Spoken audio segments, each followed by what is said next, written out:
The rusty lock on Storage Unit 47 hadn't been touched in 30 years, sitting forgotten in the shadows of Pine Ridge Self-Storage high up in the Colorado Rockies.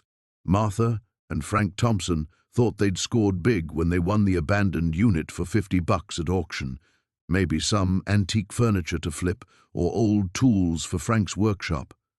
But when the metal door rolled up with a grinding screech, what they found inside made Martha's blood run cold. Stacks of classified government documents, boxes of surveillance photos, and a wall covered with maps of their own town, marked with red X's over places they recognized: the old mine, the water treatment plant, even their own street. Frank picked up a yellowed file marked Project Clearwater, classified. His hands shook as he read the first page. After 40 years as Pine Ridge's water commissioner, he recognized every name, every location.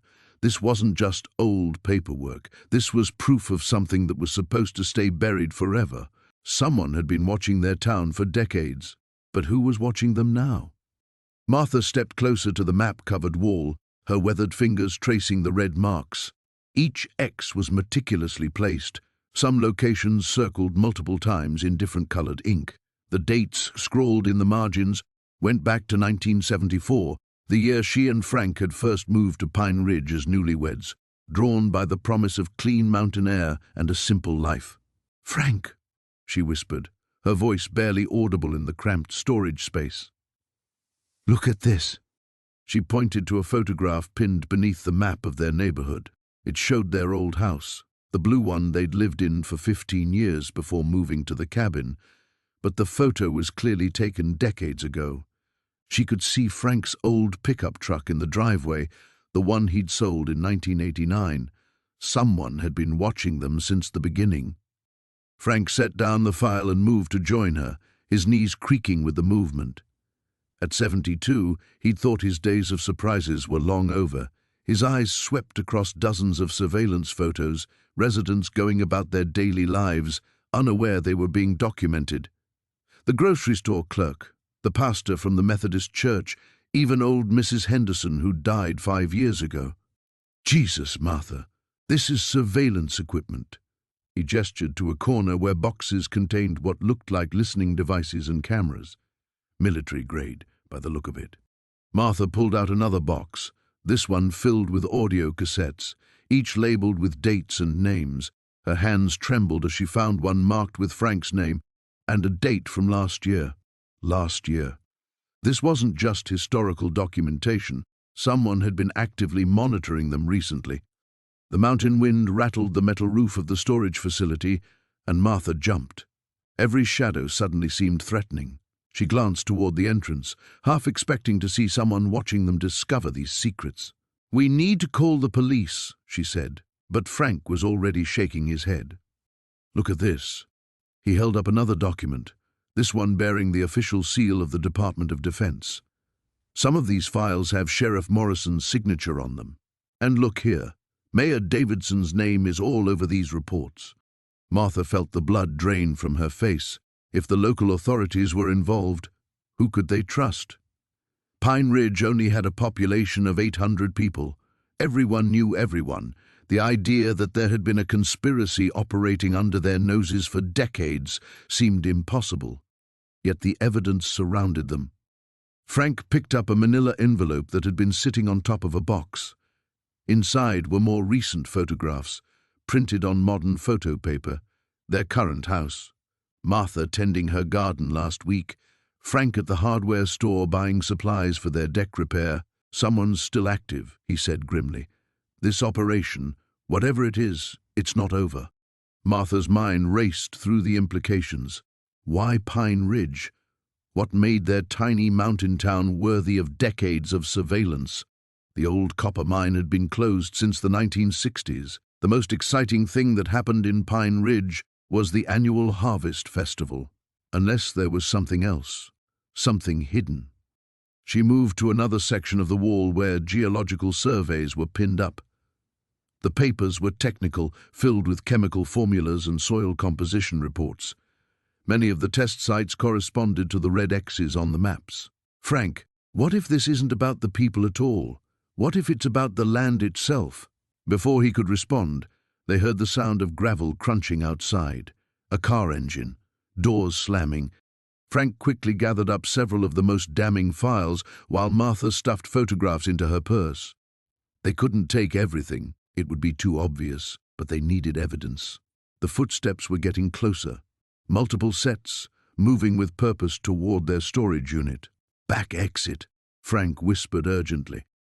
They slipped through the rear of the storage facility just as voices echoed from the front. Martha caught a glimpse of two men in dark suits examining the open door of Unit 47.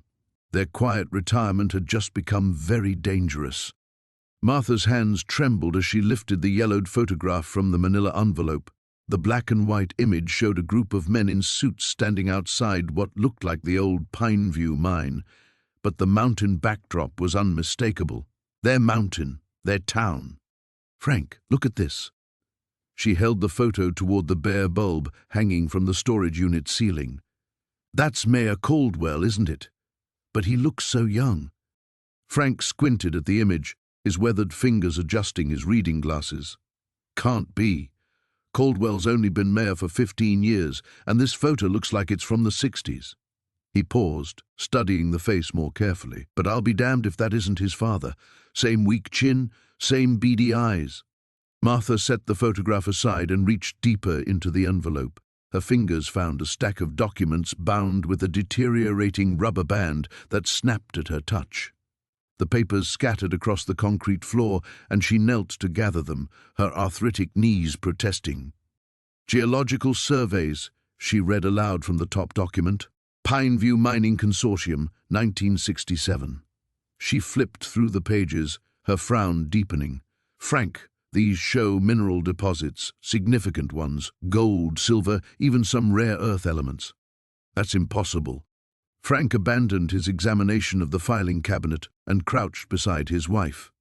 The mine played out in the 50s. Everyone knows that. It's why half the town cleared out.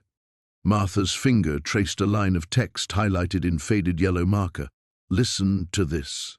Conservative estimates suggest extractable precious metals valued at $47 million, 1967 market prices. Frank, that would be worth hundreds of millions today. A chill ran through the storage unit despite the afternoon heat outside.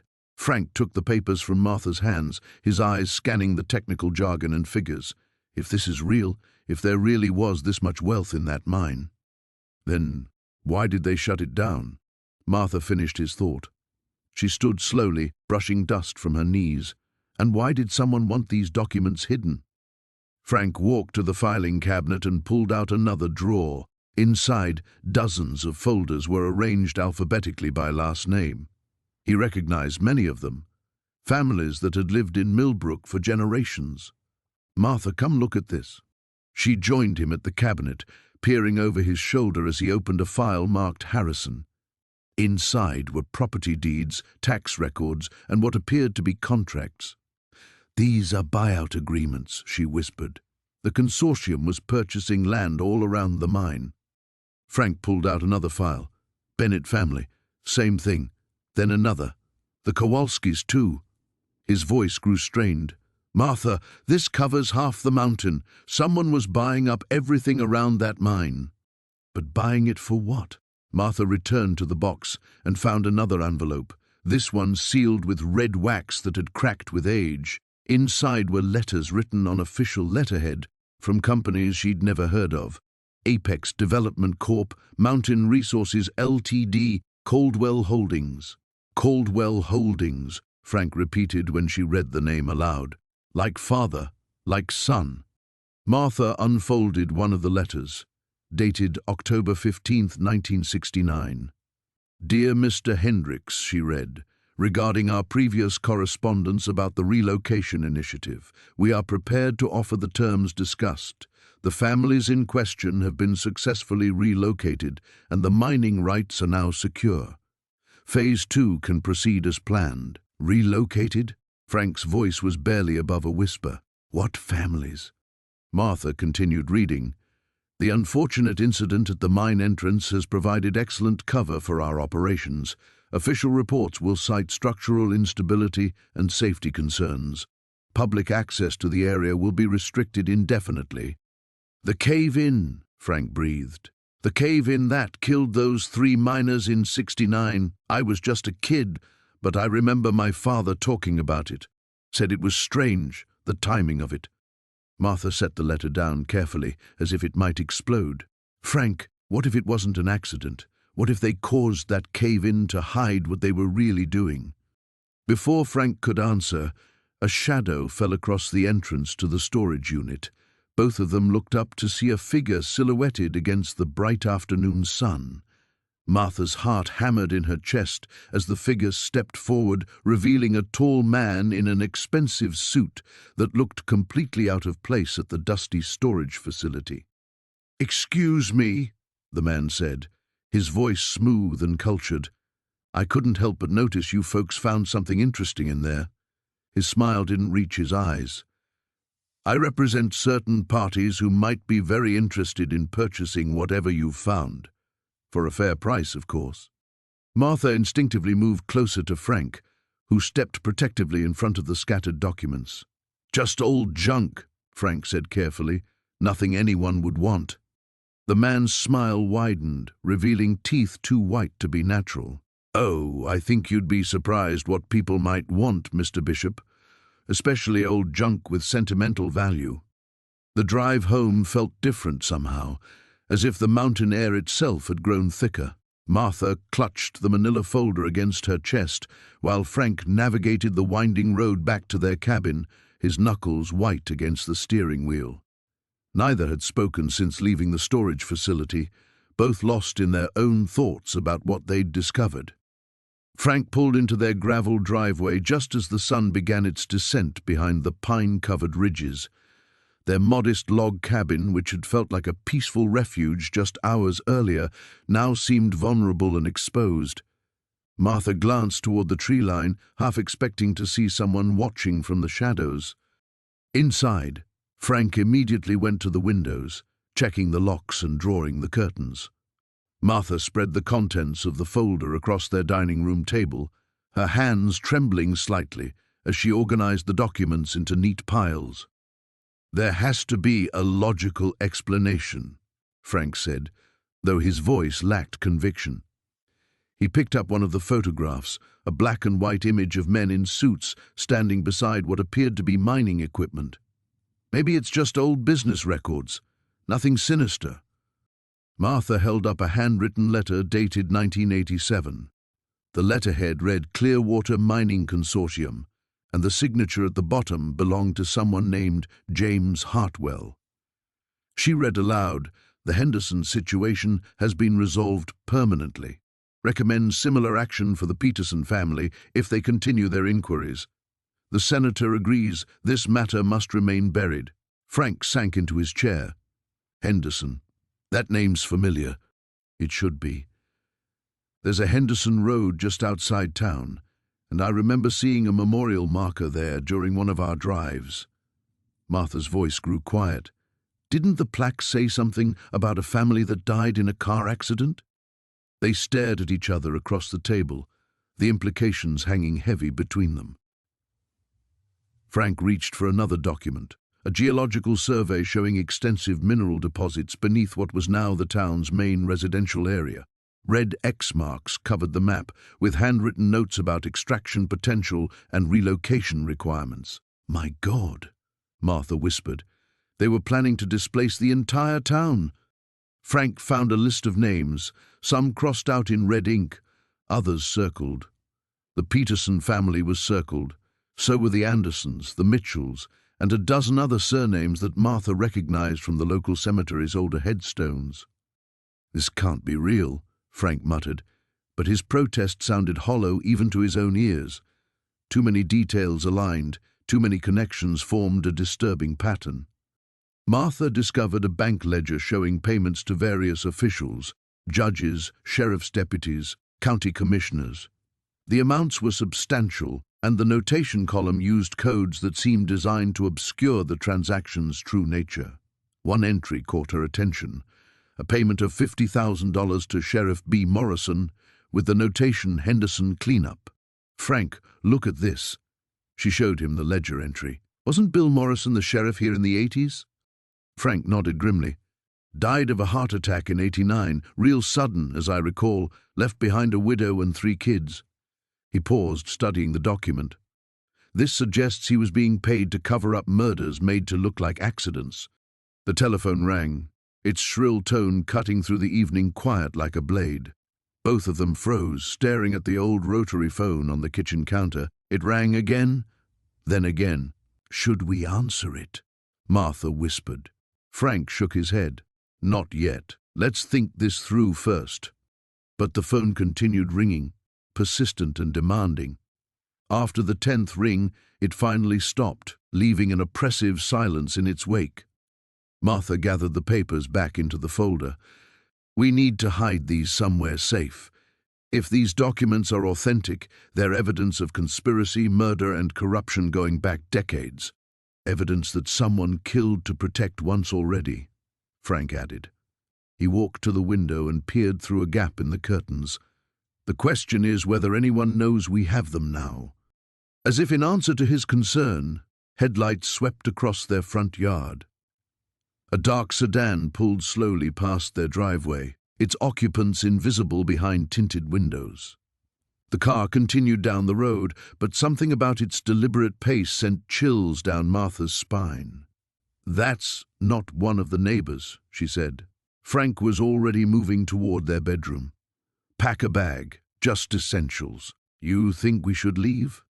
"I think we need to be prepared to leave, and we need to find someone we can trust with this information." He returned with their emergency cash fund and Martha's prescription medications, someone who isn't mentioned in those payoff records. Outside, the sedan made another pass, this time stopping briefly at the end of their driveway before continuing into the growing darkness. Martha tucked the folder into her overnight bag, beneath a layer of clothes. Whatever they'd stumbled into was far bigger than an abandoned storage unit, and she had the sinking feeling that their quiet retirement had just taken a very dangerous turn. The fluorescent lights in the police station hummed overhead as Martha clutched Frank's hand in the hard plastic chair. Deputy Rodriguez had been polite but insistent. They needed to come in and discuss what they'd found in the storage unit. The manila folder containing the photographs sat on the desk between them like a loaded weapon. "I appreciate you bringing these in," Sheriff Coleman said, settling his considerable bulk into the chair across from them. His weathered face gave nothing away as he opened the folder. "Walk me through exactly how you found these." Frank cleared his throat. "Like we told Deputy Rodriguez, we won the unit at auction yesterday. Everything seemed normal until we found that box hidden under some old blankets." Coleman's eyes moved slowly over each photograph, his expression unchanged, but Martha noticed his jaw tighten slightly when he reached the image of the quarry. "And you're certain you've never seen these before? Maybe someone left them in your car, or—" "Sheriff, we bought that unit fair and square," Martha interrupted. "Those photos were hidden deliberately. Someone didn't want them found." Coleman closed the folder with deliberate care. "Well, I can see how this might seem concerning to folks not familiar with how things work around here, but I can assure you, there's nothing to worry about." The dismissal in his tone made Martha's stomach clench. "Nothing to worry about, Sheriff? That quarry photo shows what appears to be some kind of industrial accident from years ago." Coleman cut her off smoothly.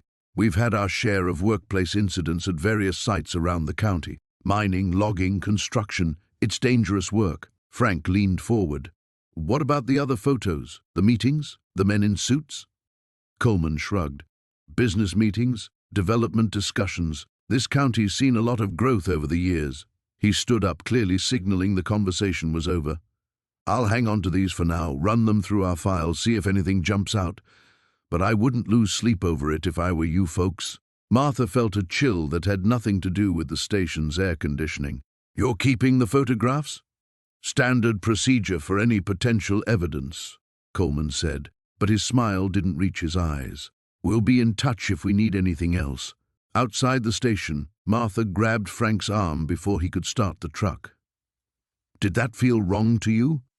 Everything about this feels wrong. Frank's knuckles were white where he gripped the steering wheel. He dismissed those photos like they were vacation snapshots. And did you notice how quickly he had an explanation for everything? Almost like he'd seen them before. They drove home in tense silence, each lost in their own troubled thoughts. The mountain roads that had always felt peaceful now seemed isolated, vulnerable. Every turn could hide danger. Every shadow could conceal someone watching. Back at their house, Martha made coffee with shaking hands while Frank paced the kitchen. "Maybe we should call the state police," she said, "or the FBI, and tell them what? That we think our local sheriff is part of some conspiracy based on old photographs we no longer have?" Martha set down her mug with a sharp clink. "Frank, I know what I saw in those pictures. That wasn't an accident at the quarry. Those men weren't having friendly business meetings, and Sheriff Coleman knows more than he's letting on." Before Frank could respond, the phone rang. Martha's heart jumped as she reached for it. "Mrs. Patterson?" The voice was unfamiliar, gravelly. "I understand you've been asking questions about things that don't concern you." "Who is this?" "Someone who's trying to do you a favor. Sometimes the past is better left buried. Sometimes people who dig too deep find more than they bargained for." The line went dead. Martha stood frozen, the dial tone buzzing in her ear. "What is it?" Frank asked, seeing her expression. "Someone knows we found those photos. They're warning us to back off." Frank moved to the window, peering out at their quiet street. "How could anyone know already? We only talked to—" He stopped, understanding dawning on his face. "Coleman," Martha finished. "He told someone we were there." The implications settled over them like a suffocating blanket. If the sheriff was involved, if he'd already reported their discovery to whoever was behind the conspiracy, then they were in far more danger than they'd realized. They were two elderly people who'd stumbled into something deadly, with nowhere safe to turn. Martha sank into her chair, suddenly feeling every one of her 72 years. "What have we gotten ourselves into, Frank?" He moved away from the window, his face grim. "I don't know.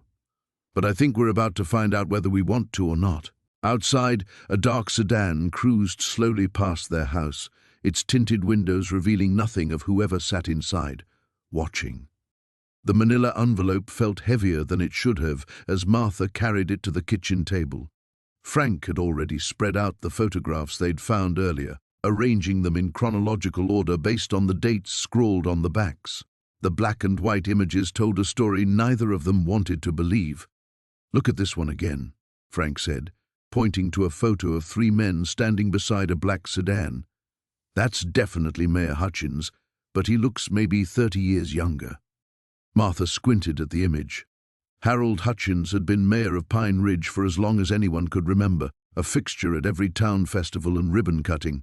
But the man in the photograph wore a different expression, harder, more calculating than the genial politician they knew. "And this," she said, sliding another photo toward Frank. It showed the same group of men, but now they were standing in front of a construction site. A wooden sign in the foreground read "Future Site of Pine Ridge Elementary School, groundbreaking 1987. Frank's coffee mug stopped halfway to his lips. "That's 36 years ago. Sarah would have been in first grade when they built the new school." The manila envelope crinkled as Martha opened it, revealing a stack of documents. The letterhead on the top sheet made her stomach clench. Environmental Protection Agency, Water Quality Assessment Report, confidential. She began reading aloud. Water samples collected from Pine Ridge Creek, dated September 15, 1987, show elevated levels of mercury, lead, and other heavy metals consistent with industrial dumping. Her voice caught. "Contamination levels exceed federal safety standards by a factor of 12. "Jesus," Frank breathed. "That's the creek that runs right through the center of town, right past the elementary school." Martha flipped through more pages, her hands trembling slightly. "It gets worse. Listen to this. Despite clear evidence of contamination, local officials have been advised to suppress this report pending further investigation." Alternative water sources have been quietly secured for municipal buildings, but public water supply remains connected to contaminated aquifer. The silence stretched between them, broken only by the tick of the grandfather clock in the hallway. Frank stood abruptly and began pacing to the window, his weathered hands clasped behind his back. "Remember when old Doc Patterson started seeing all those cases?" he said finally. "Cancer clusters, they called them. This was, what, early 90s? Martha nodded grimly. 3 kids from Sarah's class alone. Tommy Morrison, the Kellerman girl, and that sweet boy with the red hair, Danny something. Danny Walsh. And it wasn't just kids. Half the adults in town seemed to be getting sick with something." Frank turned from the window, his face pale. "We always thought it was just bad luck. Small town, limited gene pool, that sort of thing." Another document in the stack caught Martha's attention. This one was typed on different letterhead, a company she didn't recognize called Meridian Industrial Solutions. The memo was addressed to H. Hutchins, Mayor, and dated October 3, 1987. "Frank, you need to see this." Her voice was barely above a whisper. He returned to the table as she read, "As discussed, the Patterson Creek site will be sealed and covered with topsoil before construction begins. The school foundation will provide adequate containment for the buried materials. Your cooperation in this matter ensures the continued prosperity of Pine Ridge, as well as the quarterly payments we've discussed." The document was signed by someone named Victor Carstairs with the title Regional Operations Director. Frank sank into his chair. They built the school on top of a dump site. They knew the water was poisoned, and they built a school right on top of it. Martha's mind raced through the implications. The storage unit, it belonged to someone who knew, someone who documented everything but never came forward. She examined the rental agreement they'd found. The unit had been paid for in advance through 2025, registered to a D. Walsh. Frank noticed her sharp intake of breath. "Walsh," she said. "Like Danny Walsh. Could be coincidence." But Martha was already digging through more papers, looking for anything with that name. Near the bottom of the stack, she found a handwritten note on torn notebook paper. "If something happens to me, make sure this gets to the right people. They can't keep covering this up forever. David Walsh, Pine Ridge Register, investigative reporter." Frank leaned over her shoulder to read. David Walsh, Danny's older brother. He became a journalist, moved to Denver after high school, and apparently came back to investigate his little brother's death, Martha said quietly. The pieces were falling into place with horrible clarity, but something stopped him from publishing the story. Outside, a car engine rumbled to life somewhere down the street. Both Martha and Frank froze, suddenly aware of how exposed they felt sitting at the brightly lit kitchen table with evidence of a 30-year cover-up spread before them. The engine sound grew closer, then faded as the vehicle passed their house. But the damage was done. The comfortable illusion of safety in their quiet mountain town had shattered completely. Martha's hands trembled as she spread the photographs across their kitchen table like a grotesque deck of cards. The morning light streaming through the gingham curtains seemed obscene now, too cheerful for the darkness they'd stumbled into. Frank stood behind her, his coffee growing cold as they both stared at the evidence before them. "This one's dated 1987, Martha whispered, pointing to a faded timestamp in the corner of a photograph showing men in expensive suits standing around what appeared to be construction equipment. "Look at the background, Frank." Frank leaned closer, adjusting his bifocals. The photograph showed the old Riverside mill site, but 37 years ago, before it had been converted into the quaint shopping district that now housed Martha's favorite antique stores. In the photo, the mill still stood intact, and beside it was a massive excavation site that Martha didn't remember from any town records. "I've lived here my whole life," Frank muttered. "There was never any major construction project at that site. The mill was just renovated, not rebuilt." Martha flipped through more photographs. Each one told a story that didn't match Pine Ridge's official history. Men in hard hats worked under floodlights. Heavy machinery moved enormous concrete structures, and in several shots, Black sedans with government plates sat parked along the perimeter. But most disturbing were the photographs showing what looked like storage containers being lowered into the ground. Martha. Frank's voice was barely audible. He was holding a document they'd missed the night before, his face pale as parchment. "Look at this." The letterhead read Department of Energy, Special Projects Division. The document was a manifest, listing materials transported to Site R-47 in Pine Ridge, Colorado. Martha's blood chilled as she read the itemized list: radioactive waste containers, contaminated medical equipment, and something called experimental biological specimens. "They buried it," Martha breathed. "They buried it all right under our town." Frank sank into his chair, the document fluttering to the table. No wonder people have been getting sick. Remember when the Henderson's boy developed that rare cancer, and Mrs. Patterson's thyroid problems? We all thought it was just bad luck. Martha thought about their own health scares over the years. Frank's prostate cancer 5 years ago, her own thyroid nodules that had mysteriously appeared and disappeared, the unusual number of miscarriages among young women in town, the cluster of childhood leukemia cases that the state health department had dismissed as coincidental.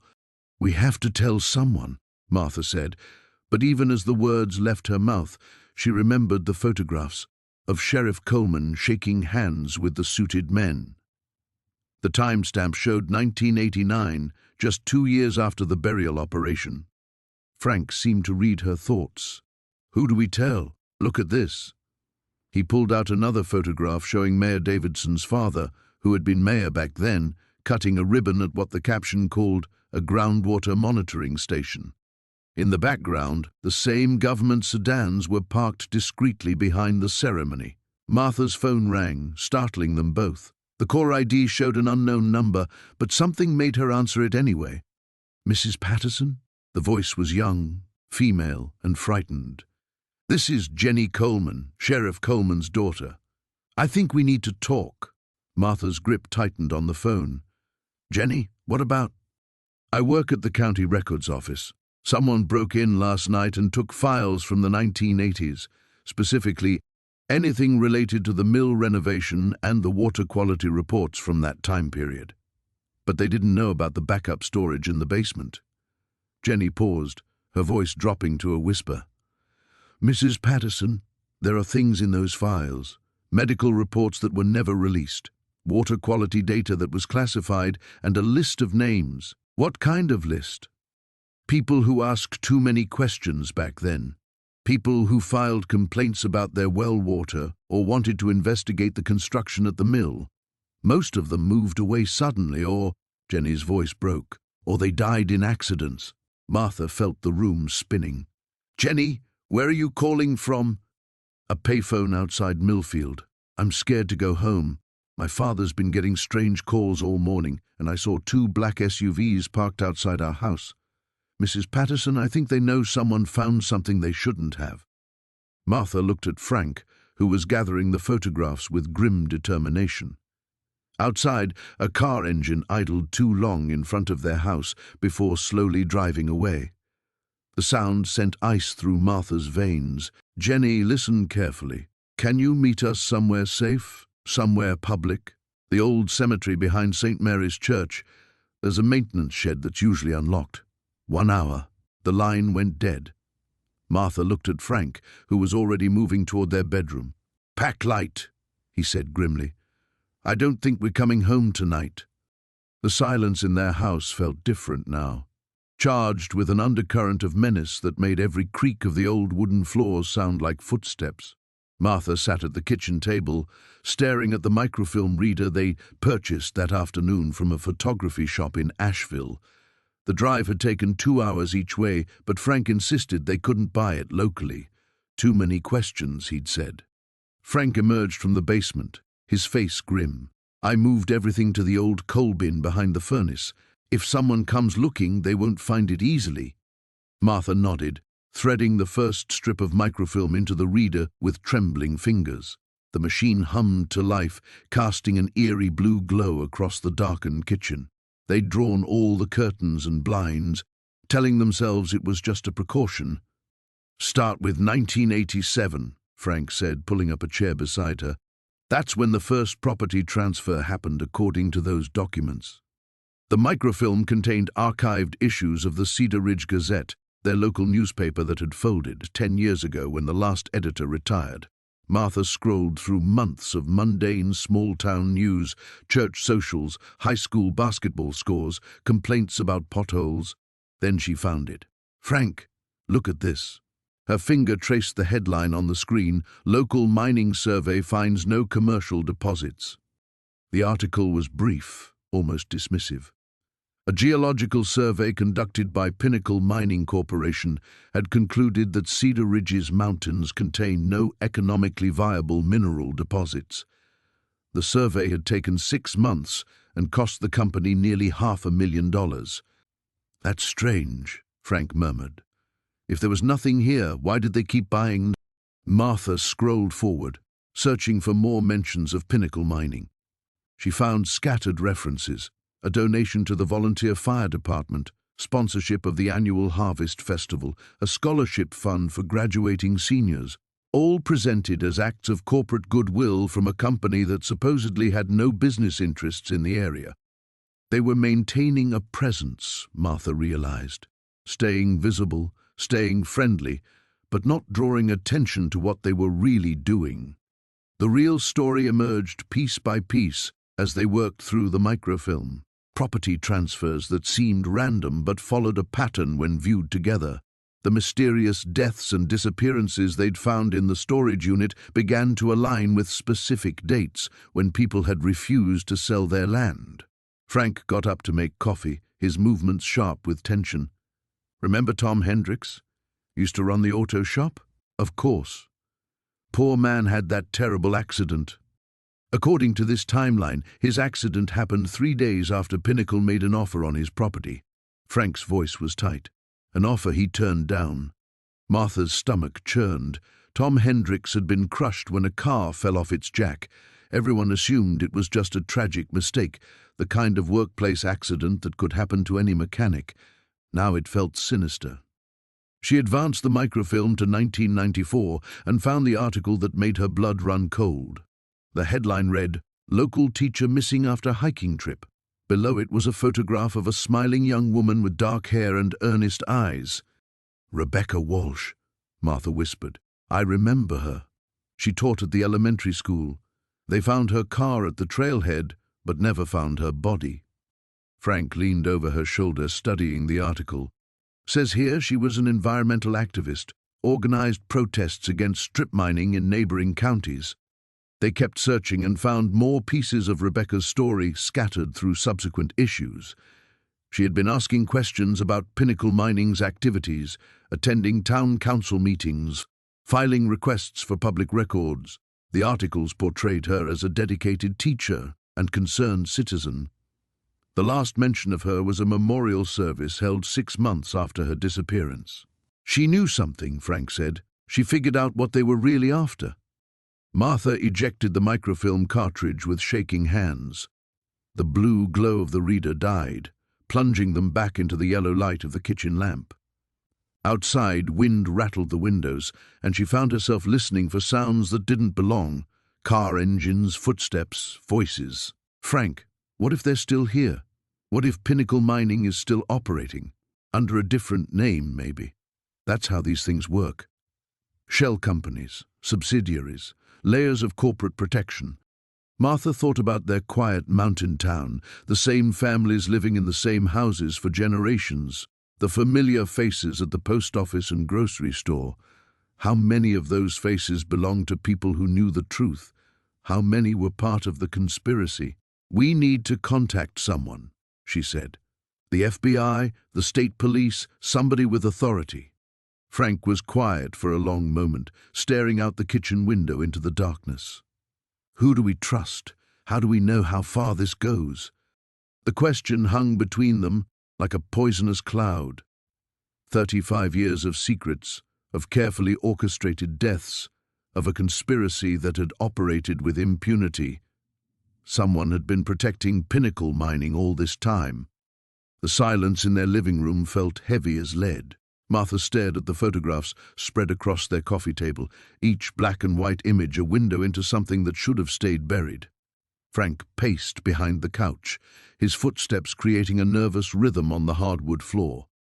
"We have to call someone," Martha whispered, a finger tracing the edge of a photograph showing 3 men in suits standing beside what looked like mining equipment.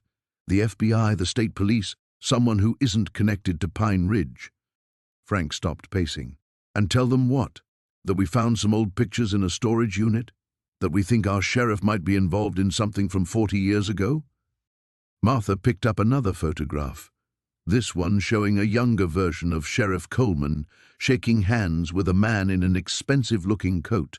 The backdrop was unmistakably the old Pine Ridge mine, though it looked different somehow, more active, with trucks and equipment visible in the background. "This isn't just some old pictures, Frank. Look at the dates on these receipts." She held up a yellowed piece of paper.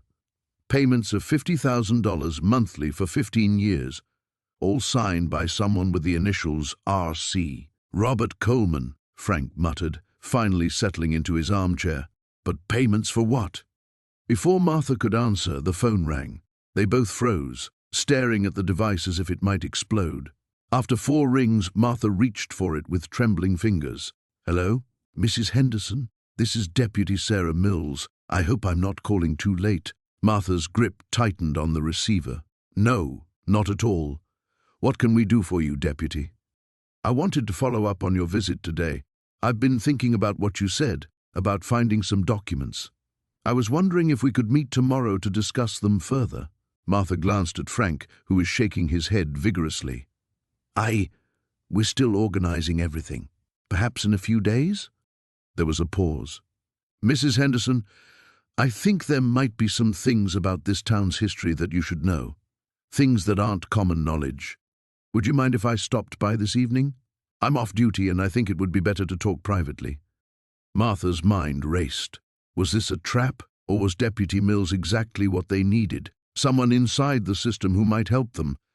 I suppose that would be all right. "When were you thinking?" "I'm actually just down the road. I'll be there in 5 minutes." The line went dead. Martha turned to Frank, whose face had gone pale. "She's coming here. Now." "Jesus, Martha. What if she's working with Coleman?" They quickly gathered the photographs and documents, shoving them back into the manila envelope. Frank grabbed it and headed toward their bedroom. "I'm hiding these in the safe. If this goes south, at least they won't get everything." The sound of footsteps on their front porch came sooner than expected. Martha peered through the window and saw Deputy Mills approaching alone, no patrol car visible in the driveway. She was wearing civilian clothes, jeans and a sweater, and kept glancing over her shoulder as she walked. Martha opened the door before the deputy could knock. "Come in quickly." Sarah Mills stepped inside, and Martha noticed she looked younger than she had in uniform, maybe early 30s, with worry lines creasing her forehead. "Thank you for seeing me. Is your husband here?" Frank emerged from the hallway, his expression guarded. "I'm here. What's this about, Deputy?" "Please, call me Sarah. And what I'm about to tell you could get us all killed if the wrong people find out." She moved away from the window, positioning herself where she couldn't be seen from outside. "That storage unit you bought belonged to Thomas Brennan. He was my great-uncle." Martha felt her knees go weak. "Your great-uncle?" "He was a journalist, came here in 1981 to investigate some rumors about the mine closure. Official story was that it played out, wasn't profitable anymore. But Uncle Tom thought there was more to it." Sarah's voice dropped to barely above a whisper. "He was right. 3 weeks after he arrived in Pine Ridge, his car went off Devil's Bend in the middle of the night." Frank stepped closer. "Are you saying he was murdered?" "I'm saying his brake lines don't cut themselves." Sarah's eyes were hard now, filled with old anger. "I've been waiting 20 years to get enough evidence to prove what happened to him. When I heard you'd bought his storage unit, I knew you'd found his research." Martha and Frank exchanged glances. After a moment, Frank nodded almost imperceptibly. "We found photographs," Martha said carefully, And some financial documents. Sarah's breathing quickened. How much did he find out? Enough to get himself killed, apparently. Frank disappeared down the hallway again, returning with the envelope. But we think you should see this first. He handed Sarah a photograph, the one showing Sheriff Coleman shaking hands with the mysterious man in the expensive coat. Sarah stared at the image, her face cycling through recognition, anger, and something that looked like fear. Oh my God, Uncle Tom actually got a picture of them together. You know who that is? Martha asked. Sarah looked up, her expression grim. That's Vincent Caruso. He used to run the biggest crime family in the state. The old mining tunnel stretched into darkness beyond their flashlight beams, its wooden support beams creaking ominously overhead. Martha pressed closer to Frank as they followed Sheriff Coleman deeper into the mountain's belly, their footsteps echoing off damp stone walls. This connects to the old Blackwood mine, Coleman explained, his voice hushed. Been sealed for 40 years, but there's a whole network down here most folks have forgotten about. Frank swept his flashlight across strange markings carved into the tunnel wall, symbols that looked both ancient and deliberate. Someone's been using this recently, he observed, noting the relatively fresh scratches in the stone. They emerged into a wider cavern where battery-powered lanterns cast eerie shadows across makeshift tables and filing cabinets. The air smelled of mildew and something else, something chemical that made Martha's nose burn. Jesus, Coleman breathed, surveying the underground operation. It's bigger than I thought. Martha approached one of the tables, her heart hammering as she recognized familiar handwriting on scattered documents. These are Samuel Morrison's notes, she whispered, but they're dated just 2 years ago. Frank joined her, squinting at the papers in the lantern light. That's impossible! Morrison died in that car accident 5 years back. Did he? Coleman's flashlight beam fell across a newspaper clipping pinned to the cavern wall, Morrison's obituary, but with red ink corrections scrawled across it. Or did someone want us to think he did? A sound from deeper in the cavern froze them all, footsteps, slow and deliberate, approaching from a tunnel they hadn't noticed. Coleman drew his weapon, motioning for Martha and Frank to get behind the filing cabinets. The footsteps stopped. I know you're there, a familiar voice called out. Might as well come out where I can see you. Martha's blood turned to ice. She knew that voice, had heard it just yesterday at the grocery store, making pleasant conversation about the weather. Dr. Marcus Webb stepped into the lantern light, but this wasn't the kindly town physician they'd known for 20 years. His eyes were cold, calculating, and the smile that had once seemed so reassuring now felt predatory. Dr. Webb, Coleman said, keeping his gun trained on the man. I should have known. Should you? Webb chuckled, settling into a folding chair as if they were having tea in his office. I've been quite careful, actually.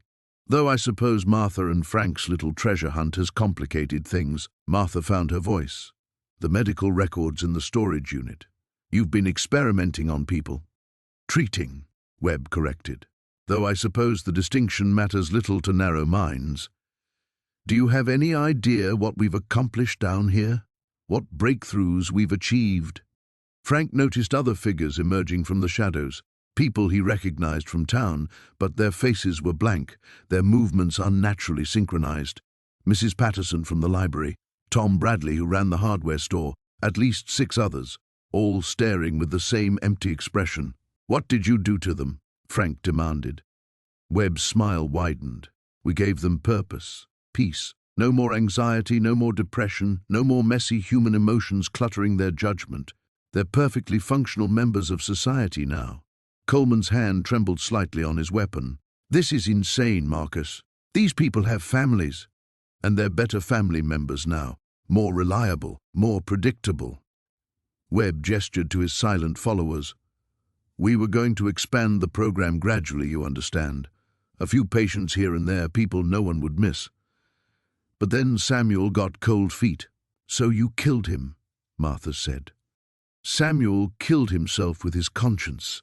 We simply edited the official record.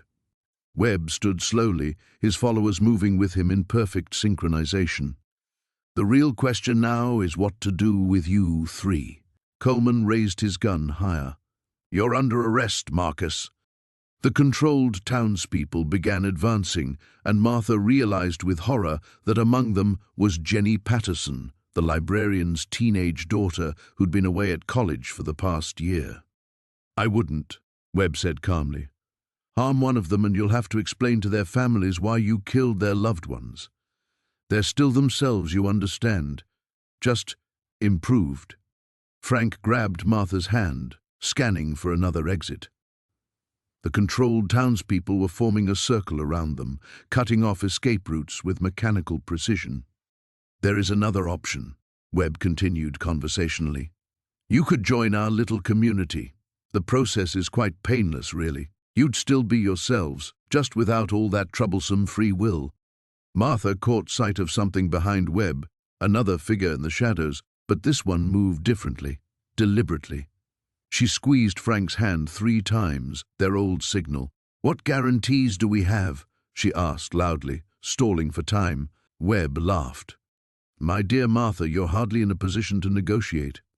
The shadow behind Webb raised something that glinted in the lantern light. Samuel Morrison stepped forward, very much alive, with a heavy wrench in his hands. Actually, Marcus, he said quietly, I think they are. Martha's hands trembled as she dialed Sarah's number, the phone slipping against her sweaty palm. The storage unit documents were spread across their kitchen table like pieces of a jigsaw puzzle that revealed a picture nobody wanted to see. Mom? What's wrong? Sarah's voice carried immediate concern.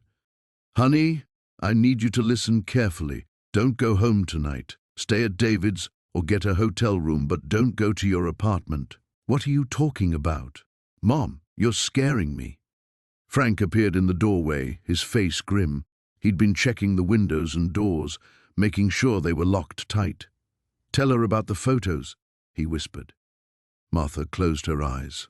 How do you explain to your daughter that her childhood neighbor, the man who gave her candy on Halloween and helped fix her bicycle, had been running drugs through their peaceful mountain town for 30 years? Sarah, remember Mr. Hendricks from Maple Street, the one with the big garden? Of course, he was always so nice. Why, he's been using the construction company to move drugs. We found evidence in that storage unit. And now, Martha's voice caught. Now people are dying, and we think they know we have proof. The silence stretched so long that Martha wondered if the call had dropped. Finally, Sarah spoke, her voice small and frightened. The storage unit? Mom, what have you gotten yourselves into? Before Martha could answer, Frank grabbed her shoulder. Through the kitchen window, headlights swept across their driveway. A dark sedan sat idling at the end of their long gravel drive, its occupants invisible behind tinted windows. Sarah, we have to go. Promise me you'll stay away from home tonight. Mom, call the police. Can't trust them. Not yet. We don't know how deep this goes. Martha ended the call and shoved the phone into her pocket. Back door, Frank said tersely. They grabbed the storage unit evidence and stuffed it into Frank's old fishing tackle box. Martha's arthritis screamed as they hurried through the house, but adrenaline pushed her forward. Frank had always teased her about her escape route planning when they watched action movies. She wasn't laughing now. The back door opened onto their small garden, which bordered the national forest. They'd lived here for 15 years, had walked these trails countless times with their old retriever, Murphy. Now the familiar woods felt menacing, full of shadows and hiding places. The old logging road, Frank whispered, pointing toward a barely visible path between the pine trees. We can follow it to the highway. They moved as quietly as two 70-somethings could manage through undergrowth and fallen leaves. Every snapping twig sounded like a gunshot. Behind them, car doors slammed. Voices carried through the night air, urgent and angry. Check around back. They couldn't have gone far. Martha's chest burned. Her daily walks around the neighborhood hadn't prepared her for this kind of exertion. Frank took her arm. His own breathing labored. They pressed deeper into the woods, using Frank's small keychain flashlight to navigate the treacherous path. A beam of light swept across the trees 20 yards behind them. Then another. The voices were getting closer. There. Footprints in the mud. Frank pulled Martha off the path, and behind a massive fallen log, they crouched in the darkness, hearts hammering, as flashlight beams danced through the forest around them. The tackle box felt impossibly heavy in Martha's lap. "This is insane," one of the searchers muttered, his voice carrying clearly in the still air. "We're chasing pensioners through the woods. Hendricks wants this cleaned up tonight. Those old fools saw too much." Martha recognized the second voice, and her blood turned to ice. Deputy Collins, the young officer who'd been so helpful when their car was broken into last spring. The one who always waved when he drove past their house. Frank's hand found hers in the darkness and squeezed tight. They both understood now. This conspiracy wasn't just about Hendricks and his construction crew. It reached into the sheriff's department, maybe the mayor's office, possibly the bank where they'd done business for years. How many of their neighbors were involved? How many people they'd trusted, shared meals with, considered friends? The searchers moved past their hiding spot, flashlight beams probing deeper into the forest. Martha counted to 100, then another 100, before she dared breathe normally again. "We can't go home," Frank whispered. "We can't run forever either." They sat in the darkness, two frightened seniors holding evidence that could destroy their town's carefully constructed facade. Martha thought about Sarah, probably pacing her boyfriend's apartment and wondering if her parents had lost their minds. She thought about their comfortable bed, their morning coffee routine, the simple retirement they'd planned. All of it felt impossibly far away now. Frank stood first, offering his hand. "Come on, let's find somewhere safe to figure out our next move." They emerged from their hiding place and continued toward the highway, carrying secrets that could get them killed. The safe house wasn't much to look at, a weathered cabin tucked into the pines about 30 miles from Pine Ridge, with sagging gutters and paint that had given up years ago. But Detective Sarah Chen assured them it was secure, off any official records, and stocked with enough provisions for several days. Martha sat at the small kitchen table, still clutching the manila envelope they'd retrieved from the storage unit just hours before the explosion. Her hands trembled slightly as she spread the contents across the scarred wood surface. Frank poured coffee from an ancient percolator, the bitter smell filling the cramped space. "Okay," Sarah said, settling into the third chair. "Let's see what was worth killing for."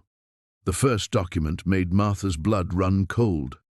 It was a geological survey from 1987, stamped with the county seal and signed by William Garrett. The report detailed extensive mineral deposits beneath Pine Ridge, not just copper and iron, but rare earth elements worth millions. The survey had been classified and buried, never made public. "Look at this," Frank said, his voice tight. He held up a copy of a deed transfer. Garrett's company quietly bought up half the mountain over the next 5 years, paid pennies to families who had no idea what was under their land. Sarah leaned closer, studying a series of photographs. They showed mining equipment, heavy machinery, and what appeared to be the early stages of excavation. When were these taken? Martha checked the dates stamped on the backs. Between 1992 and 1995. But I don't remember any mining operations. Do you, Frank? Nothing this extensive. Frank's engineering background kicked in as he examined the technical drawings. These plans show a full-scale extraction operation. Look at these tunnel systems. They would have run right under the town center. Maybe that's why they had to stop, Sarah mused. Too visible, too many questions. The next batch of documents painted an even darker picture. Environmental impact studies showing potential groundwater contamination, structural assessments warning of subsidence risks that could affect the entire downtown area, and most damning of all, a series of memos discussing acceptable casualty rates should the mining proceed. Martha's coffee grew cold as she read a letter dated December 15, 1995. The letterhead bore the seal of the Environmental Protection Agency, but the content made her stomach churn. Someone inside the EPA had been feeding information to Garrett's operation, warning them of upcoming inspections and helping them cover their tracks. "This goes all the way to the federal level," she whispered. Frank found the smoking gun buried beneath a stack of financial records. A handwritten note, barely legible, that mentioned the Henderson problem and suggested a permanent solution. The date was 3 days before Tom Henderson's supposed accident. "He must have found out," Frank said grimly. "Maybe he was getting too close to the truth." Sarah photographed each document with her phone, her expression growing darker with each revelation. "This explains why someone's been so desperate to keep this quiet. We're not just talking about fraud or environmental crimes. This is conspiracy, murder, and enough money to buy silence at every level of government." A sound outside made them all freeze. Frank moved to the window, peering through the dusty curtains at the gravel driveway. "Car coming up the road." Sarah's hand moved instinctively to her weapon. "I didn't tell anyone where we were going." The black sedan rolled to a stop 50 feet from the cabin. 2 men in suits got out, moving with the practiced efficiency of professionals. They weren't trying to hide their presence. That made them even more dangerous. "Back door," Sarah hissed, gathering the documents. "Now." They slipped through the cabin's rear exit, just as heavy footsteps mounted the front porch. Martha's heart hammered as they crept through the pine trees, dead needles crunching beneath their feet, despite their efforts to move silently. Behind them, the cabin door splintered open. Frank led them deeper into the forest, his childhood memories of these mountains guiding their escape route. They could hear voices now, sharp and urgent, coordinating a search. These weren't local thugs. They were organized, methodical, and closing in fast. "There's an old logging road about 1/2 mile north," Frank whispered. "If we can reach it." A gunshot cracked through the trees, bark exploding from a pine trunk inches from Martha's head. She stumbled, Frank's strong hand pulling her upright as they broke into a run. More shots followed, the pursuers no longer concerned with stealth. Martha's lungs burned as they crashed through the underbrush, the manila envelope pressed against her chest like a shield. Everything they'd uncovered, all the evidence of decades of corruption and murder, was in that envelope. The logging road appeared through the trees like salvation, a narrow dirt track that snaked down the mountainside. But as they reached it, Martha saw their salvation might be short-lived. Another black sedan was already there, waiting. They were trapped between 2 groups of killers, high on a mountain where no one would hear them scream. The mountain road twisted through dense pine forests as Martha gripped the steering wheel, her knuckles white against the leather. Frank sat rigid beside her, the manila envelope clutched against his chest like armor. Neither had spoken since leaving the courthouse, the weight of Judge Morrison's revelations settling over them like a suffocating blanket. "We should have seen it," Martha finally whispered, her voice barely audible above the engine's hum. "All those years, all those decisions that never made sense. The zoning approvals, the environmental waivers, the way certain cases just disappeared." Frank stared out at the passing trees, their shadows creating a hypnotic pattern across his weathered face. "Morrison's been on the bench for 23 years. How many verdicts were bought? How many lives were destroyed because of dirty money?" The radio crackled to life, interrupting his thoughts. Local businessman Harold Vance announced today his intention to purchase the old Morrison property for development. The controversial project has faced opposition from environmental groups. Martha's foot found the brake pedal, bringing their truck to an abrupt stop on the shoulder. Harold Vance. That's the name from the ledger, isn't it? Frank's fingers trembled as he opened the envelope, scanning the photocopied pages they'd managed to salvage. "Here, monthly payments to H. Vance Industries. $50,000, regular as clockwork." He looked up, his eyes meeting Martha's. This isn't just about the past anymore. It's still happening. A black sedan appeared in Martha's rearview mirror, maintaining a steady distance behind them. Her pulse quickened as she recognized the vehicle from their earlier trip to town. "Frank, don't look back. But I think we're being followed." Frank's reflection in the side mirror confirmed her suspicions. The sedan's windows were tinted too dark to see inside, but its presence felt predatory. "Start driving. Normal speed. We need to think this through." Martha pulled back onto the road, her mind racing faster than the truck's engine. The sedan followed, keeping the same measured distance. Morrison said there were others involved. If Vance is still operating, still taking payments— She couldn't finish the thought, but Frank understood. "We're not just carrying evidence of old crimes," he said grimly. "We're carrying proof of an active conspiracy." The trees began to thin as they approached the outskirts of Millbrook. Martha's hands were slick with perspiration as she navigated the familiar streets that suddenly felt hostile and foreign. Every parked car seemed suspicious, every pedestrian a potential threat.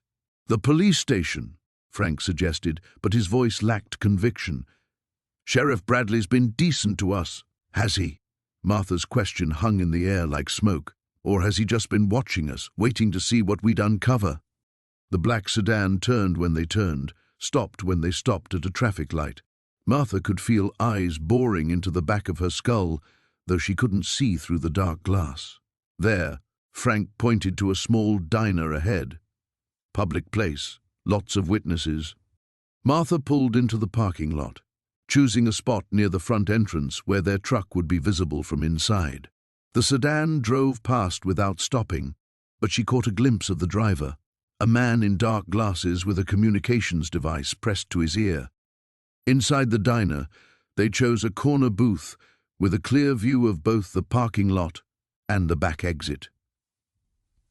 The afternoon crowd was thin, mostly locals Martha recognized but couldn't trust anymore.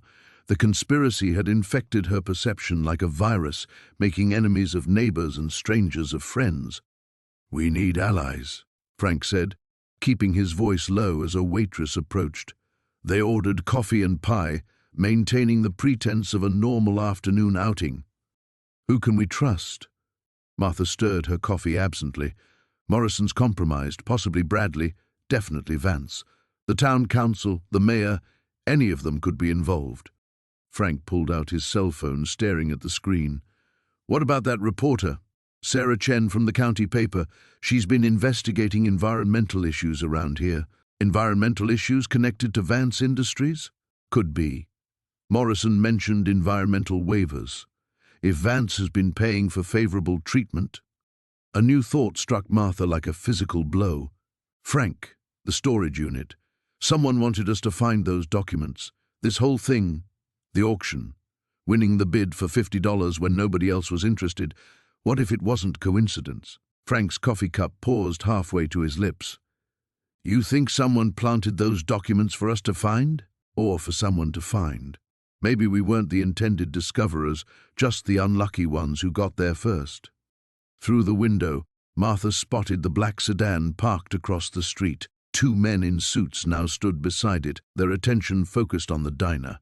One spoke into a radio, while the other consulted what appeared to be a photograph. "Frank," she whispered urgently, "we need to leave. Now, through the back." The headlights cut through the darkness as Frank navigated the winding mountain road, his knuckles white against the steering wheel. Martha clutched the manila envelope containing copies of everything they'd found, her eyes scanning the rearview mirror for the third time in as many minutes. "Still clear," she whispered, though her voice carried little relief. They'd left the cabin 20 minutes ago, slipping out through the back door after Frank spotted movement in the tree line. Whether it was deer or something more sinister, neither wanted to find out. The plan was simple: reach Sheriff Coleman's house before anyone realized they were gone. There, Martha pointed ahead. A warm glow emanated from the windows of a modest ranch house set back from the road. Coleman's patrol car sat in the driveway, and Martha felt her shoulders relax slightly. Frank pulled up behind the cruiser and killed the engine. The sudden silence felt oppressive after hours of paranoid vigilance. They sat for a moment, listening to the tick of cooling metal and the distant cry of an owl. "Ready?" Frank asked. Martha nodded, though her legs felt unsteady as they climbed the porch steps. Frank's knock echoed hollowly in the night air. Footsteps approached from inside, and the porch light flicked on. Sheriff Coleman opened the door, his face shifting from mild annoyance to sharp concern when he saw their expressions. "Martha? Frank? What's wrong?" "We need to talk," Martha said, holding up the envelope. "About Mayor Hutchins. About what really happened in 1987. Coleman's face went pale. He glanced past them into the darkness, then quickly ushered them inside. His living room was spartanly furnished but comfortable, dominated by a stone fireplace where embers still glowed. "Sit down," he said, then disappeared into the kitchen. They heard the clink of glassware, and he returned with 3 glasses of whiskey. His hand shook slightly as he handed them out. "I was wondering when this day would come," Coleman said, settling into his recliner. "After your break-in, after what happened to Ed Hartley." He took a long sip. "I've been waiting 35 years for someone to put the pieces together." Martha opened the envelope and spread the documents across the coffee table. Coleman leaned forward, his face grave as he recognized items he'd probably hoped never to see again. "You knew," Frank said. "It wasn't a question." "I suspected." Coleman picked up one of the photographs showing the illegal dumping. "I was just a deputy then, green as grass. When the chemical spills started happening, when kids began getting sick, I wanted to investigate. My sergeant told me to keep my mouth shut and follow orders." "But you kept records," Martha observed, noting how carefully Coleman was examining the evidence. "Not officially." He stood and walked to an old filing cabinet in the corner. After retrieving a key from behind a picture frame, he unlocked the bottom drawer and pulled out a thick folder. "Unofficially, I documented everything I could." The folder contained photographs, medical records, and handwritten notes spanning decades. Martha's breath caught as she saw death certificates for children who died of rare cancers, environmental reports that had never been filed, and correspondence between chemical companies and town officials. "Hutchins wasn't the only one," Coleman continued. "The town council, the health department, even the local doctor, they were all getting paid to look the other way. Tricorp Industries was dumping everything from pesticides to heavy metals up in those mountains." "Why didn't you speak up?" Frank asked. Coleman's laugh was bitter. "With what authority? I was told my job was to write speeding tickets and arrest drunks. When Deputy Morrison tried to push harder, he had a convenient car accident on Route 19. When Nancy Patterson from the health department started asking questions, her house burned down with her inside." Martha felt sick. "You think they were murdered?" "I know they were." Coleman returned to his chair, suddenly looking every one of his 68 years. "That's when I learned to be very careful about who I trusted. I kept collecting evidence, hoping that someday there'd be enough to bring them all down. But the network was too deep, too connected." "What about now?" Frank asked. "Hutchins is still mayor. Some of the same families still run this town." "Most of the original conspirators are dead," Coleman admitted. "But their children inherited more than just money. They inherited secrets. And people will kill to protect secrets." Martha gathered up the scattered documents. "We need to go to the state police, the FBI, someone with authority to actually do something." "We will," Coleman promised, "but we need to be smart about it. Document everything, make multiple copies, establish a paper trail they can't disappear." He paused, studying their faces. "Are you sure you want to do this? Once we start down this path, there's no going back. These people have already killed to protect their secrets." Outside, a car engine rumbled in the distance, growing closer. All 3 froze, listening as the vehicle slowed, then stopped somewhere nearby. Coleman reached for his service weapon. "Kill the lights," he whispered urgently. "Someone followed you." The sound of breaking glass echoed through the cabin as Martha ducked behind the kitchen counter, her heart hammering against her ribs. Frank pressed himself against the wall beside the shattered window, pieces of glass crunching under his boots. "How many?" Martha whispered, clutching the manila folder containing the damning photographs they'd discovered in the storage unit. Frank peered carefully around the window frame. 3 vehicles, maybe more coming. He grabbed the shotgun from where they'd propped it against the doorframe earlier. "We should have left town when we had the chance. And go where?" Martha's voice carried a bitter edge. They found us here. They'll find us anywhere. Another window exploded inward, this one in the living room. Voices shouted orders outside, coordinating their approach. Martha recognized Sheriff Coleman's gravelly tone among them, the betrayal still stinging like an open wound. The man they'd trusted to protect them was leading the charge to silence them forever. Frank moved toward the back door, gesturing for Martha to follow, the trail behind the woodshed. If we can make it to the ridge... A spotlight blazed through the front windows, flooding the cabin's interior with harsh white light. Martha squinted, temporarily blinded, and stumbled against the kitchen table. The folder slipped from her hands, photographs scattering across the floor like fallen leaves. "Frank and Martha Henley," Coleman's voice boomed through a megaphone. "Come out with your hands visible. No one needs to get hurt tonight." "Lying bastard," Frank muttered, checking the shotgun's chamber. "He's the one who killed Deputy Morrison. Probably been cleaning up loose ends for years." Martha gathered the scattered photos, her hands shaking as she saw the faces staring back at her. Mayor Whitfield shaking hands with known crime bosses, Coleman accepting briefcases full of cash, city council members signing documents in what appeared to be clandestine meetings. 40 years of corruption documented in fading color prints. "The laptop," she said suddenly. "Did Jenny get the files uploaded?" Frank nodded grimly. "Should have by now, at least if we don't make it out." "Don't talk like that." Martha shoved the photos back into the folder. "We're not dying tonight. Not when we're this close to exposing them all." The back door exploded inward with a thunderous crash. Two men in tactical gear rushed through the opening, weapons raised. Frank swung the shotgun up and fired, the blast deafening in the confined space. One attacker went down screaming, clutching his shoulder. The second dove for cover behind the refrigerator. "Move!" Frank shouted, pumping another shell into the chamber. Martha bolted for the hallway, Frank close behind her. They could hear more men entering through the front door now, their heavy boots drumming against the wooden floors. The beam of a flashlight swept past Martha's head as she ducked into the bedroom. Frank slammed the door and immediately began pushing the heavy oak dresser in front of it. "The window," he panted. "It drops into the ravine behind the house." Martha fumbled with the window latch, her fingers clumsy with adrenaline. The sound of splintering wood came from the hallway as someone kicked in the bathroom door, searching room by room. They had seconds before the bedroom door gave way. The window finally opened, cold mountain air rushing in. Martha looked down into the darkness below, unable to see the bottom of the ravine. "It's too far to jump." Better than the alternative.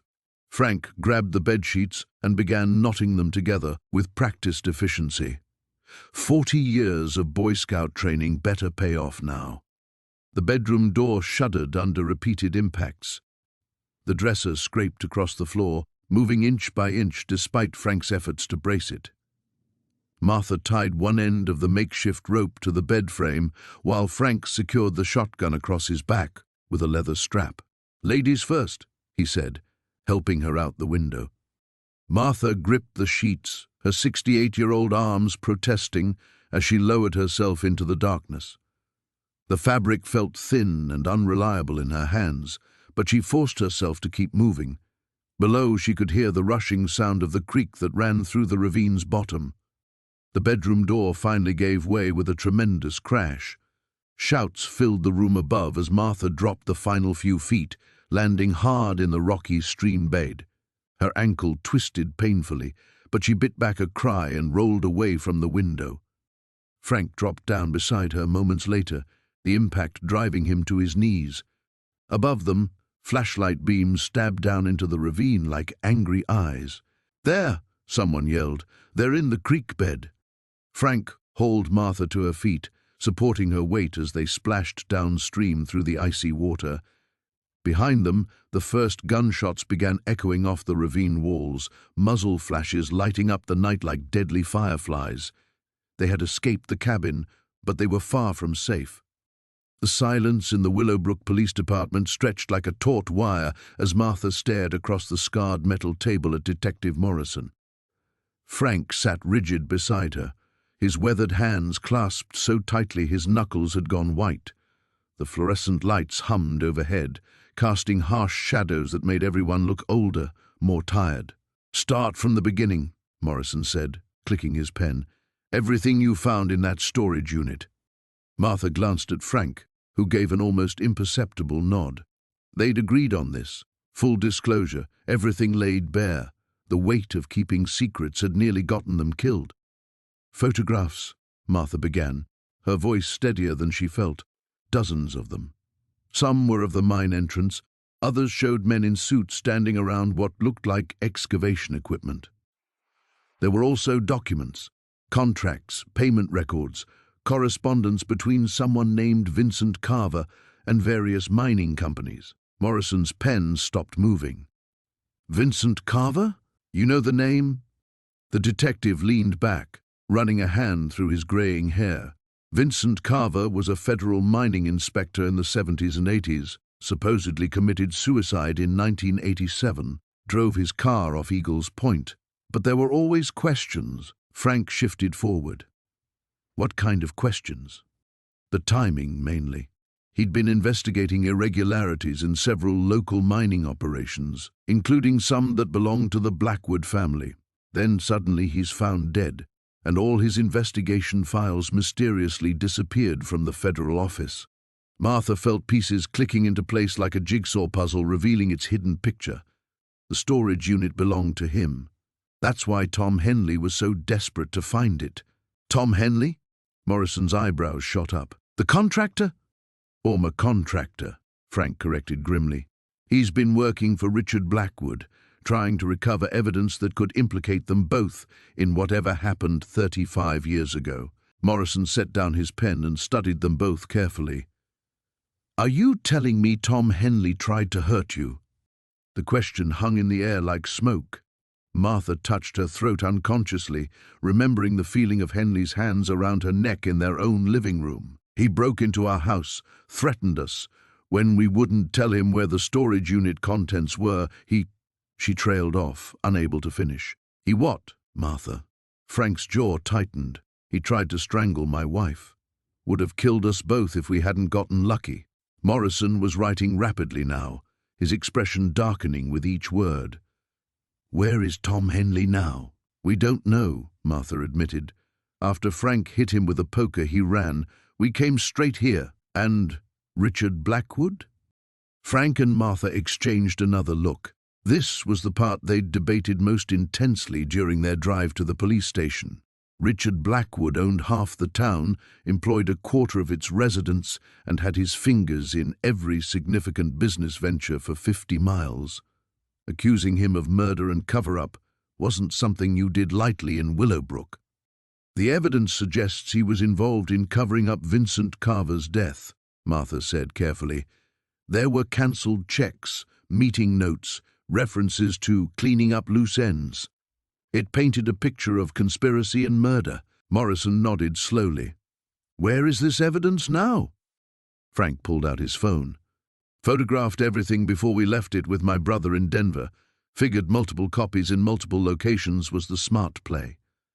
"Good thinking." Morrison stood up, pacing to the small window that looked out onto Willowbrook's main street. Outside, normal life continued. People walking dogs, teenagers skateboarding, shopkeepers sweeping their storefronts. It seemed impossible that such ordinary surroundings could harbor such dark secrets. "There's something else," Martha said quietly. "In some of the photographs, there were other men, younger versions of people I recognize.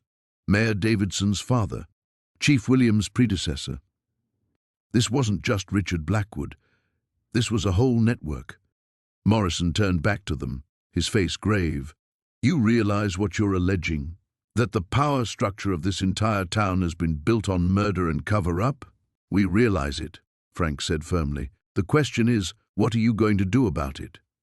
Before Morrison could answer, the door burst open.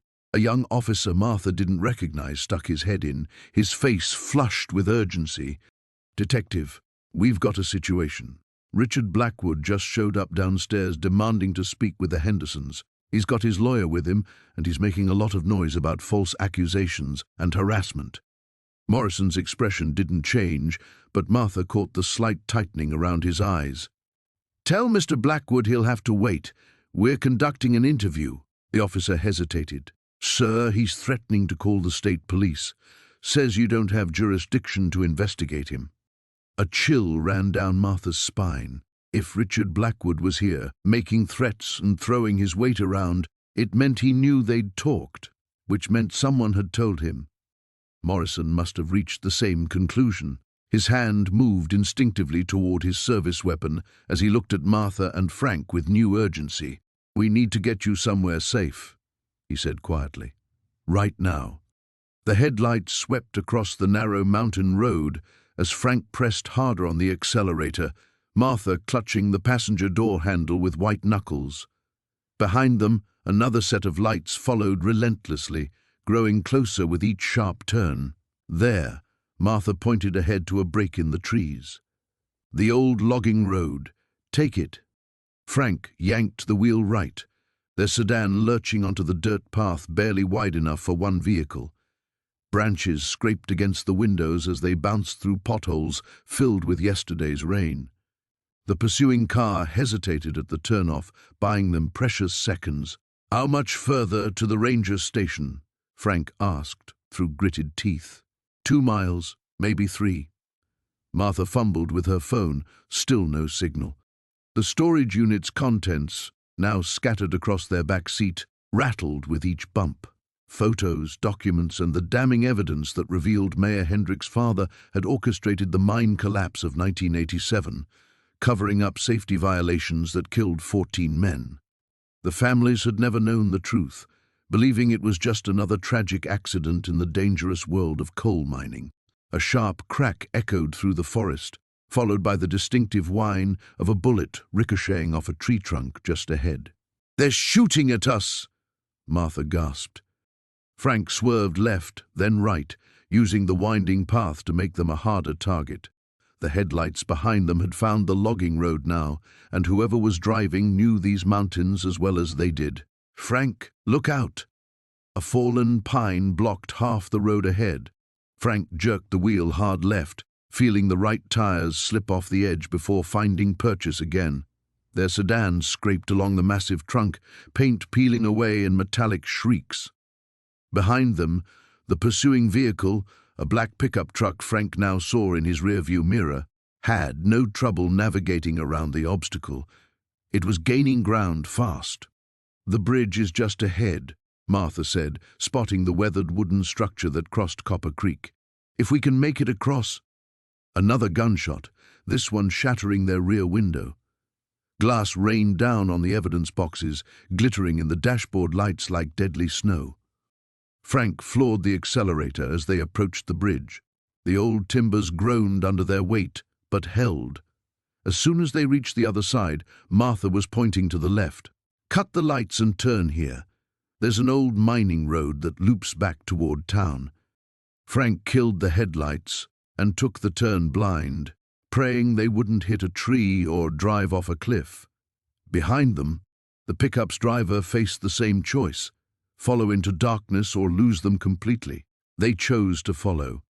Now both vehicles crept through the forest without lights, playing a deadly game of hide-and-seek among the towering pines. Frank's eyes slowly adjusted to the moonlight filtering through the canopy, just enough to make out the pale ribbon of road ahead. "Stop here," Martha whispered. Frank pulled behind a cluster of boulders and shut off the engine. Through the silence, they could hear the pickup's engine idling somewhere close, but couldn't pinpoint the location.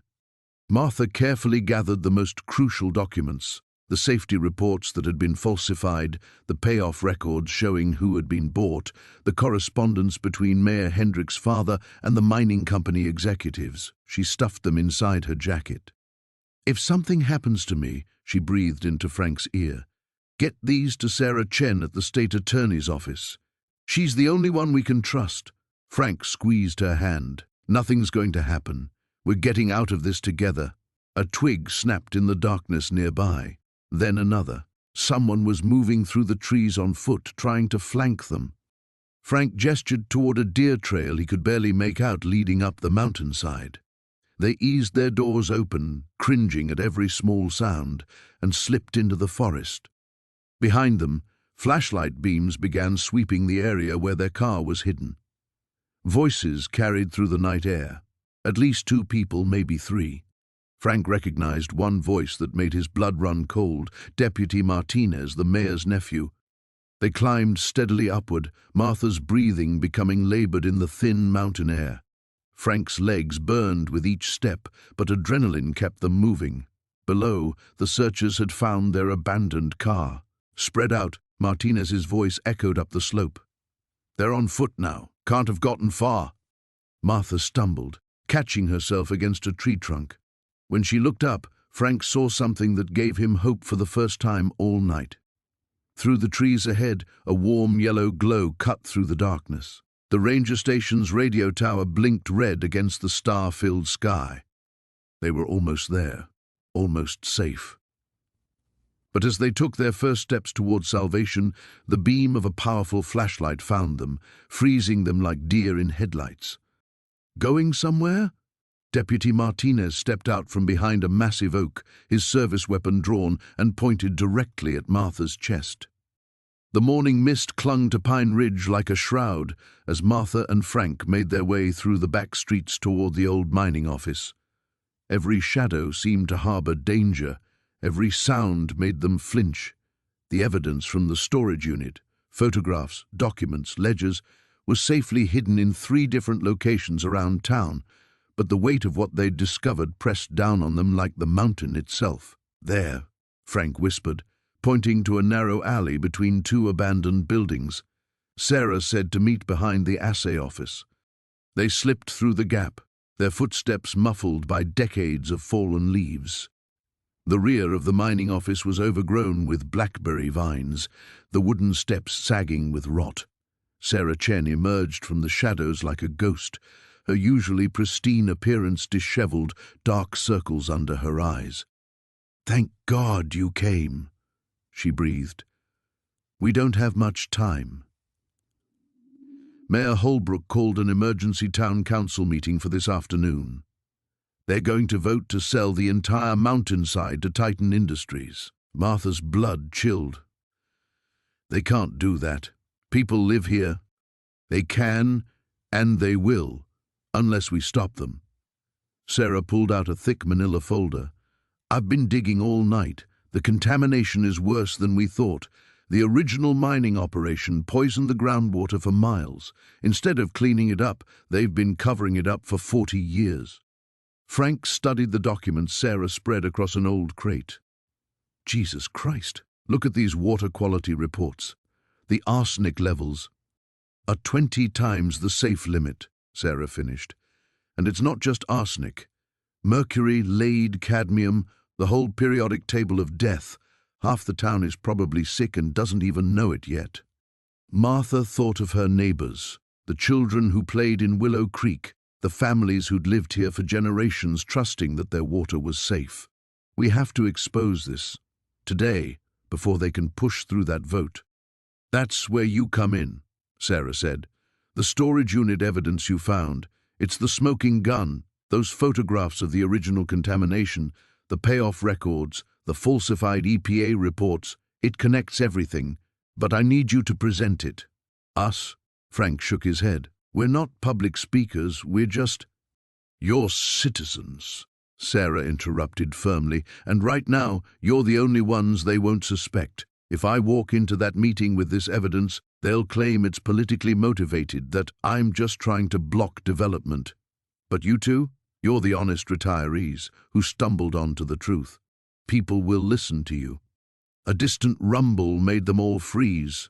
Through the trees they could see a black SUV slowly cruising the main street, its windows tinted dark as night. "They're looking for us," Martha whispered. Sarah nodded grimly. "Holbrook's getting desperate. But that also means we're winning.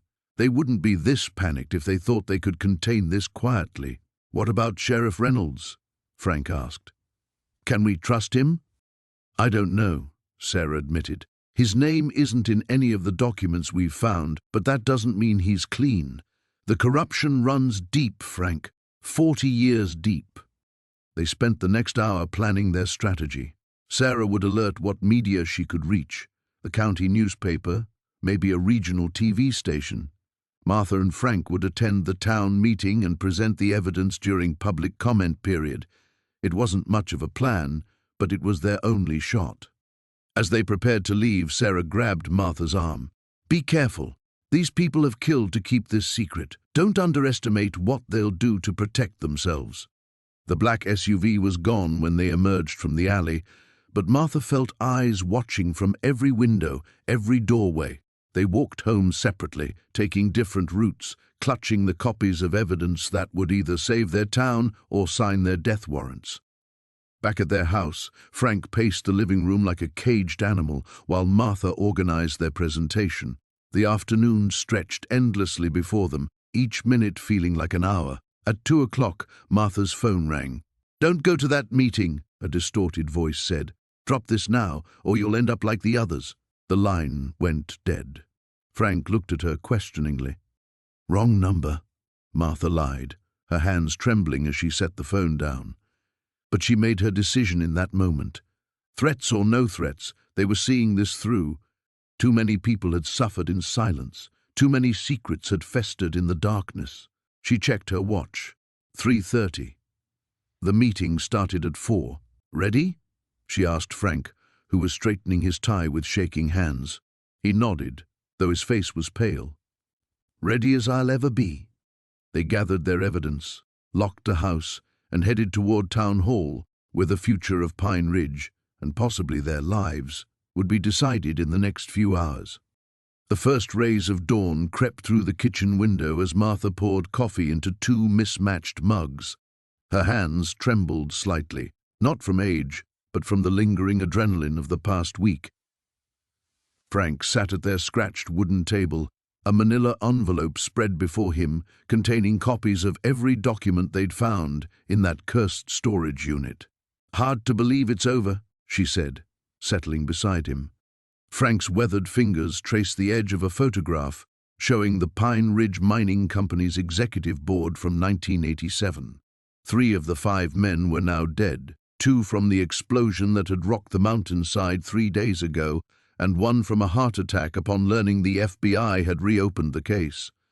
The remaining 2 were in federal custody, their decades-long cover-up finally exposed. "Is it over?" Frank asked quietly. "Sometimes I wonder if we opened a door we can't close." Before Martha could respond, gravel crunched in their driveway. Through the window, they watched Agent Sarah Chen climb out of her sedan. She'd been their lifeline through this nightmare, the one federal agent willing to believe their story when everyone else dismissed them as paranoid seniors. Martha opened the door before Chen could knock. "You're up early." "Couldn't sleep." Chen accepted the offered coffee gratefully. "I wanted to update you before the media circus begins. The grand jury handed down indictments this morning." Frank looked up from the documents. "All of them?" "Everyone's still breathing. Conspiracy, environmental terrorism, murder, racketeering, the works. The contamination cover-up alone carries a life sentence." Chen sat down, her professional composure cracking slightly. "You two saved this town. You know that, right?" Martha exchanged a glance with Frank. They'd saved Pine Ridge, but at what cost? The cleanup would take years. 3 families had lost loved ones in the mining company's desperate final gambit to destroy evidence. Their own house still bore bullet holes from the night masked gunmen had tried to silence them permanently. "What happens now?" Martha asked. "Environmental cleanup starts next month. The EPA estimates it'll take 5 years to fully remediate the groundwater contamination. The victims' families will receive compensation from the company's assets." Chen paused.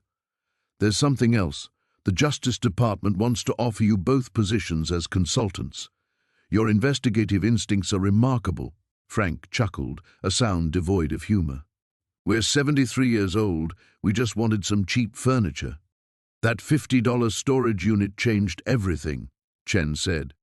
"If you hadn't won that auction, if you hadn't been curious enough to dig deeper when you found those first documents, this conspiracy would have died with the last perpetrator. 27 years of poisoned water, cancer clusters, birth defects. It all would have remained Pine Ridge's terrible secret. Martha stood and walked to the window, gazing out at the mountains that had hidden so much darkness. "Sometimes I wish we'd just found old furniture." "No, you don't," Frank said softly. "You couldn't have lived knowing what we knew and doing nothing about it." He was right. From the moment they'd discovered those first damning photographs and chemical analysis reports, there had been no choice. The evidence demanded action, even when action meant risking everything they'd built in their quiet retirement. Chen gathered her papers. "The town council is planning a ceremony next week. They want to honor you both." "We don't need a ceremony," Martha said. "We need our neighbors to trust their water again. We need the Morrison family to stop wondering if the mining company killed their daughter. We need this place to heal." After Chen left, Martha and Frank sat in comfortable silence, watching the sun climb higher over the scarred mountainside. In a few hours, news vans would arrive. Reporters would want interviews, sound bites about their harrowing investigation and narrow escapes. The quiet life they'd cherished was gone forever. "Any regrets?" Frank asked. Martha considered the question seriously. They'd lost their peaceful anonymity, gained a house full of security equipment, and learned that evil could masquerade as civic leadership for decades. But they'd also discovered reserves of courage they didn't know they possessed. They'd faced down corruption and won. "Just won," she said finally. "I regret that we can't go to another storage unit auction without wondering what horrors might be hiding in the boxes." Frank laughed, a genuine sound this time. "Speak for yourself. I saw a notice for an estate sale next weekend. Frank Thompson, you are impossibly curious. It's gotten us this far."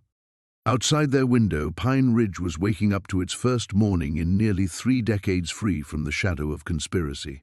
The mountain air seemed cleaner already, though Martha knew that was impossible.